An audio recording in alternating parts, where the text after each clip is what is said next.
Hello and welcome to Analysis with me, John Rees. The closure of the Rafah crossing last week has highlighted growing concerns about conditions in the Gaza Strip. The new military-backed government in Egypt has closed the tunnels into the Gaza Strip. Israel has cut off all other routes by land and by sea, and so the country is totally dependent on aid. The UN estimates that over 20 of its construction projects for schools and housing in Gaza have been stalled by the blockade. It has grave concerns over the long-term viability of the region if further blockades continue.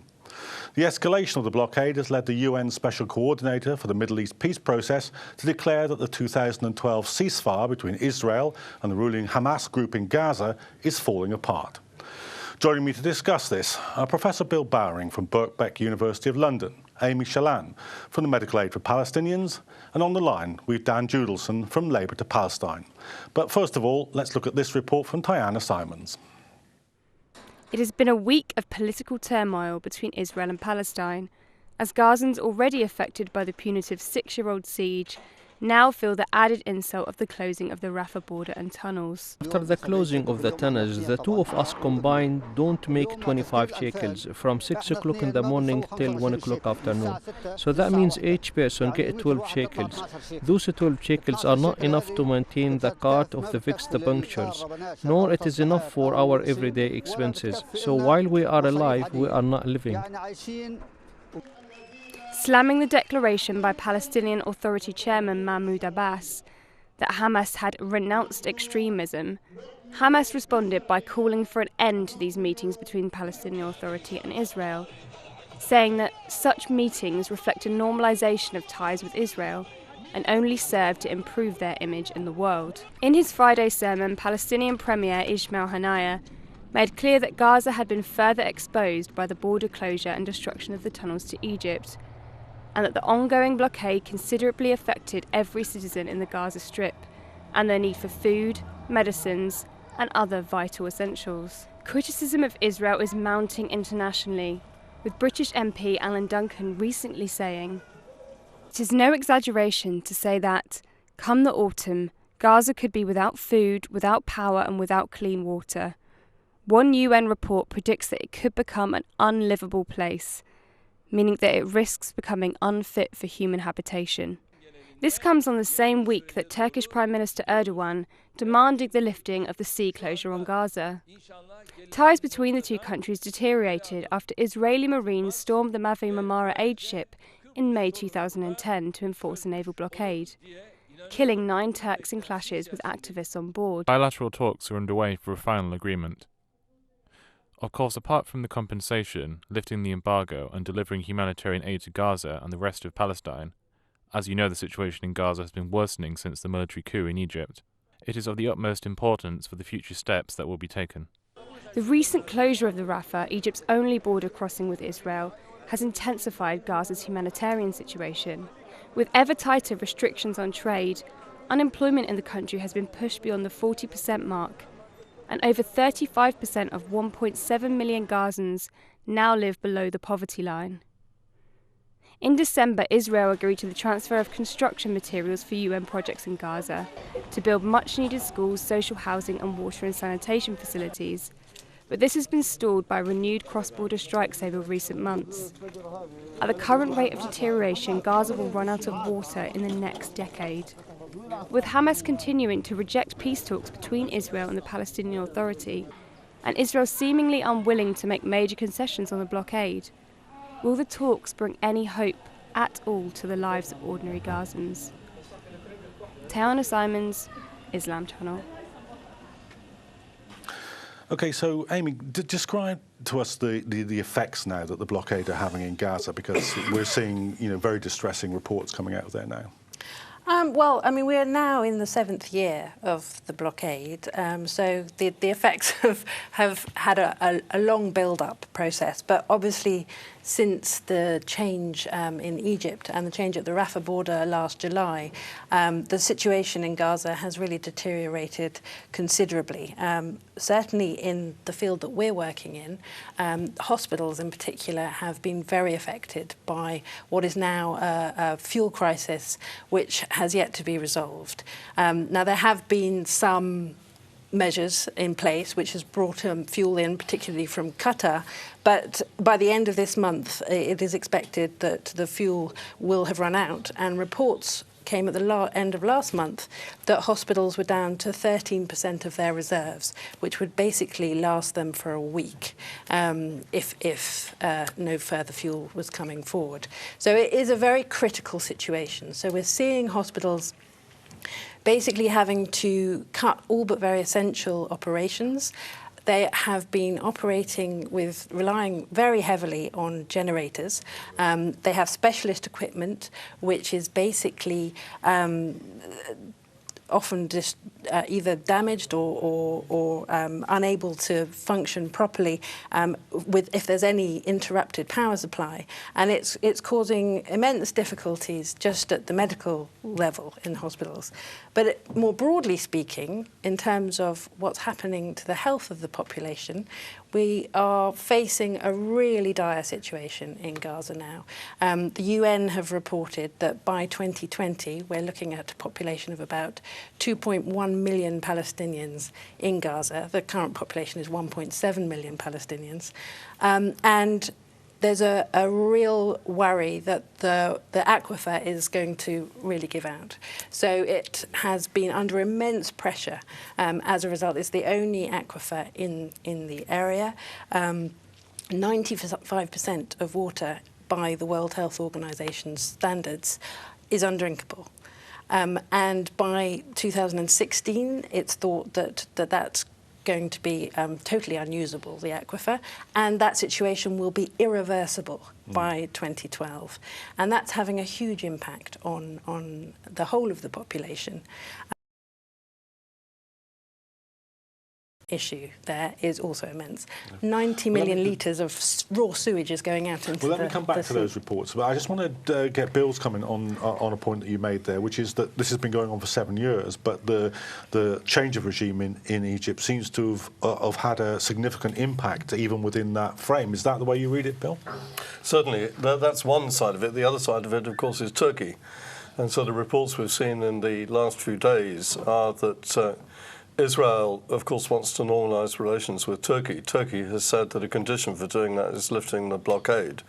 And it would appear that Israel wants to offer very substantial sums of money to persuade Turkey not to keep on with that condition. And there's a whole series of reasons why actually things are becoming completely impossible. Yeah, we'll be coming back to some of those wider questions of the diplomacy in the region in the second half. But first of all, let me get Dan Juliuson's point of view here. Dan, has there ever been anything quite like this? I mean, Gaza is almost in a state of permanent crisis, but I suppose one of the things that commentators are trying to get across now, and the agencies are trying to get across, is that this is a qualitatively worse situation.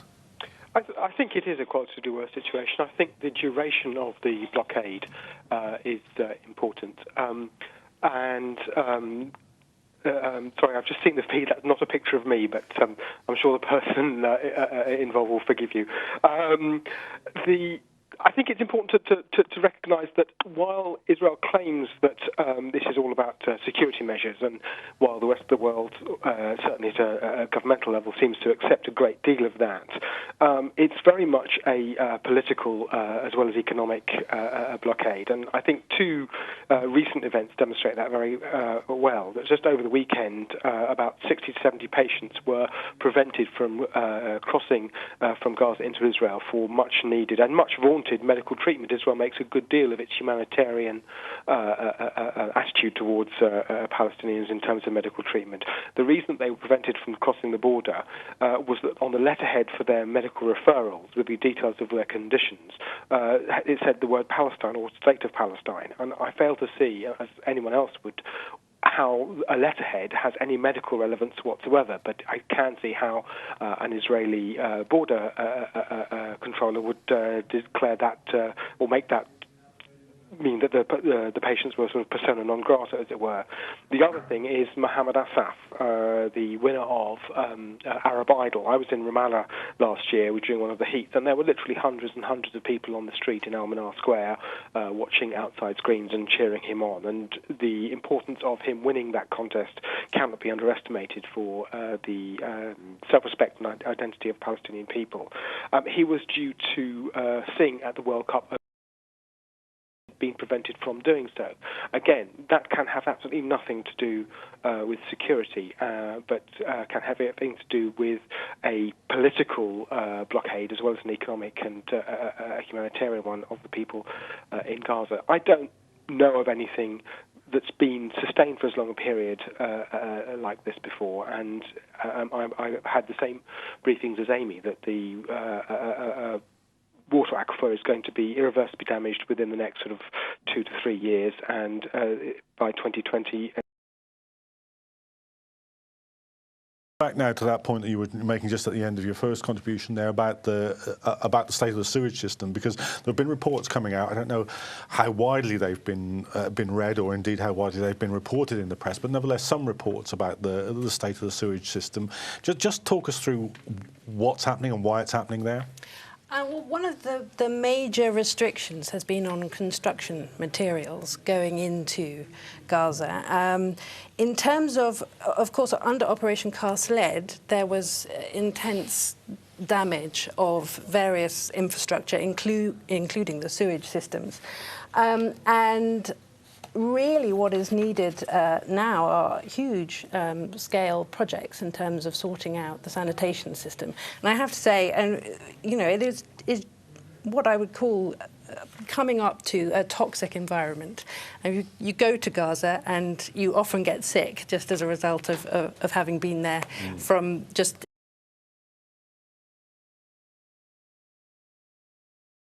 what has happened under the blockade.